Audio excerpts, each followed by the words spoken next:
नागपंचमीला परसोडीत भक्तांचा महासागर।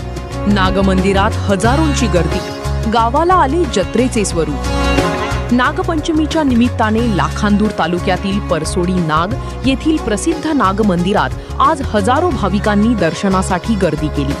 आज सकाळपासूनच मंदिर परिसरात भाविकांच्या रांगा लागल्या असून भजन दिंडी, नागपूजा आणि धार्मिक कार्यक्रमांमुळे संपूर्ण परसोडी गाव भक्तिमय झाले होते।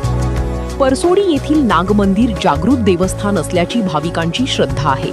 सर्पदंश झालेल्या व्यक्तीने गावाच्या सीमावर्ती भागात किंवा मंदिर परिसरात पोहोचल्यास सर्पदंशाचे विष नष्ट होते, अशी पारंपरिक श्रद्धा अनेक भाविकांमध्ये आहे। याच श्रद्धेपोटी दरवर्षी नागपंचमीला येथे मोठ्या संख्येने भाविक दाखल होतात। नागपूर, भंडारा, गोंदिया, गडचिरोली आणि चंद्रपूर जिल्ह्यांसह पूर्व विदर्भातील विविध भागांतून भाविक परसोडीत पोहोचले।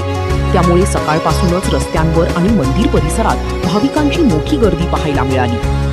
श्रावण महिन्याच्या सुरुवातीपासूनच दर शनिवारी भजन दिंडीच्या माध्यमातून भाविक नागमंदिरात दर्शनासाठी येत असतात। मात्र नागपंचमीच्या दिवशी भाविकांचा उत्साह आणि गर्दी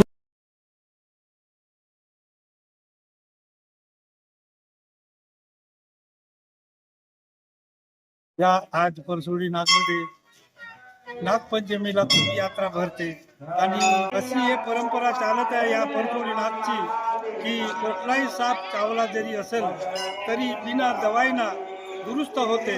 बहुत दुरून लोक आलेले आहेत आणि नागपूरवरून, दवाखान्यातून सगळे लोक येथे दुरुस्त झाले आहेत आणि हे गर्दी खूप आज पंचमीला होऊन राहिले आहे आणि भजने पुजने सगळे आहेत आणि या गावात बहुत यात्रा भरलेली आहे। हीच विनंती।